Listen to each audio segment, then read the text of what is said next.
from all the way down there. Yeah, but that's blood. I wouldn't tell you no lie, but nigga just got killed, Frank. They go to another, yeah, it might be official. It might be official. Frank done kicked the bucket on these folks. Like I say, man, it's just a regular day, you know what I mean? In the hood, you know what I mean? DJ got killed, that ain't that. Everybody finna goddamn, you know what I mean? Back to your regular scheduled program, you know what I mean? This is the first of a series of television programs about my life and the times I've lived through. What astonishing times they've been. My life almost exactly covers the span of this century because I was born in the year 1900. Very convenient for working out my age, but this also means that I've lived through all the tremendous changes of the 20th century. Social, political, technological. This has been a troubled century, but it's been exciting too. I really wouldn't have wished to live in any other. This is my home. It was obviously a tremendous thing to be one of Queen Victoria's descendants. A distinguished historian has said they filled, or were about to fill, the thrones of Europe. It don't matter though. We can walk on down a little bit. You know what I mean? By the liquor store, by the corner.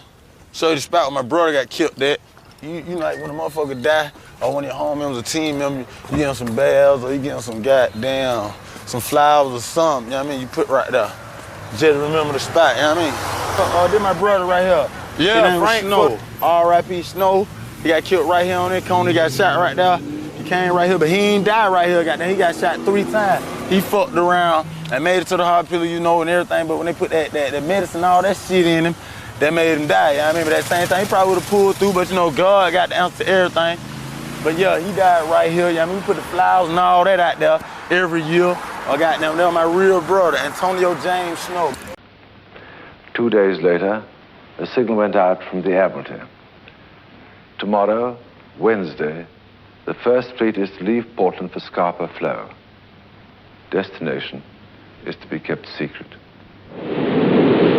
Winston Churchill wrote, "We may now picture this great fleet with its flotillas and cruisers steaming slowly out of Portland Harbor, squadron by squadron. Scores of gigantic castles of steel wending their way across the misty, shining sea like giants bowed in anxious thought. We may picture them again as darkness fell. 18 miles of warships running at high speed and in absolute blackness through the narrow straits, bearing with them into the broad waters of the north the safeguard of considerable affairs. The king's ships were at sea." And so, when Britain found herself at war on August the 4th, 1914, my father was able to report to the king, "We had the drawn sword in our hand."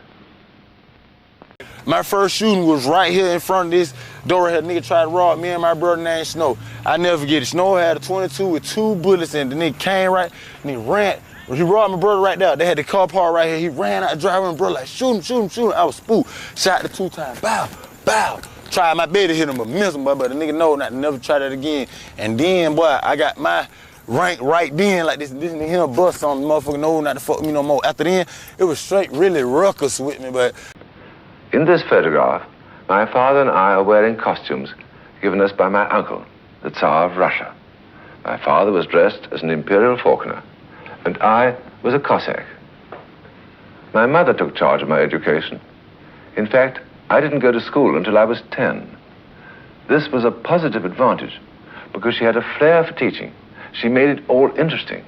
She did it absolutely methodically, with timetables for each subject, preparation, and so on. She taught me to enjoy working hard and to be thorough. I was immensely lucky in my parents.